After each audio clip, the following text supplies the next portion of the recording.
दिव्यवाणी।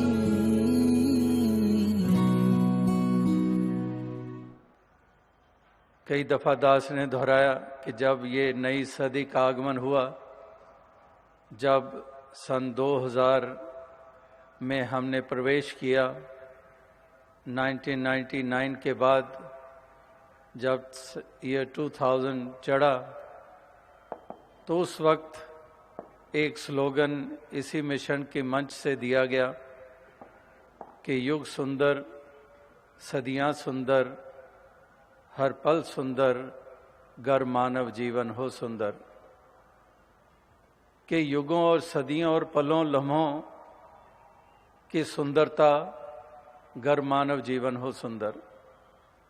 जिन भावनाओं का जिक्र हो रहा है, वो भावनाएं हृदय में घर कर जाती हैं तो जीवन सुंदर बन जाता है।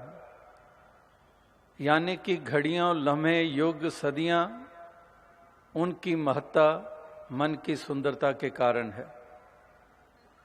इसीलिए यहाँ पर इसी मन की सुंदरता के लिए, जो हमें असल में इंसानी स्वरूप प्रदान करता है, क्योंकि भाव ही तो हैं जो हमें इंसानी जामे में होते हुए शैतानियत के रास्ते पे चलाते हैं, हैवानियत के रास्ते पे चलाते हैं। ये हृदय के भाव ही होते हैं। ये हमारा अंधकारमयी, हमारी अंधकारमयी सोच ही होती है, जिसके कारण हम इस मानवीय जिस्म को भी कलंकित करते हैं, मानव जाति को कलंकित करते हैं। तो यहाँ पर मन की सुंदरता की बात हो रही है, जिसके कारण इंसानी वजूद में होकर भी हम देवता का रूप बन जाते हैं। और देवता का रूप ही नहीं, हम परमात्मा का रूप बन जाते हैं। जैसे कि सदैव से संतों, गुरु, पीर, पैगंबरों ने जो ये विधि और ढंग बताया, एक आत्म रूप होने का, एक परम अस्तित्व का रूप बनने का, यही एक ढंग है।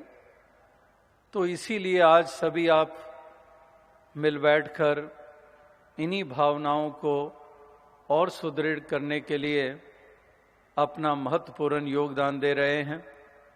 इस समागम के अवसर पर जो मिशन का ध्येय है, उसके अनुसार ही जगह जगह पर रहने वाले आप, हिंदुस्तान के हर प्रांत से नुमाइंदगी यहाँ इन मैदानों में हो रही है, विश्व के अनेकों मुल्कों से हो रही है।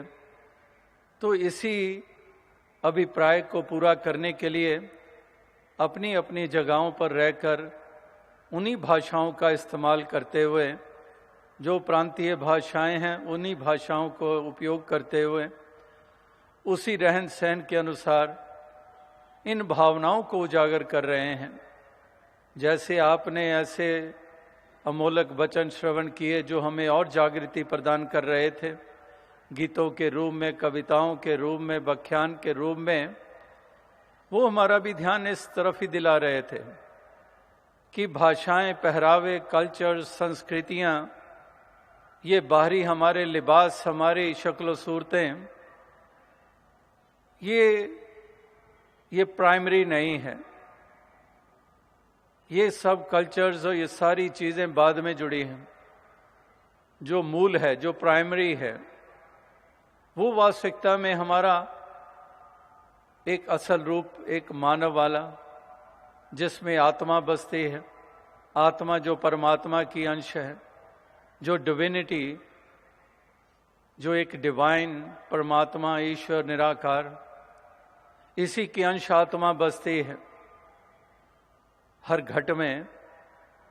तो उसको मुख्य रखना, उसको मूल रूप में उजागर करना अपने जीवन में, तब वास्तविकता में हमारे जीवन का महत्व बनता है और हम एक सही इंसान कहलाने के हकदार बनते हैं।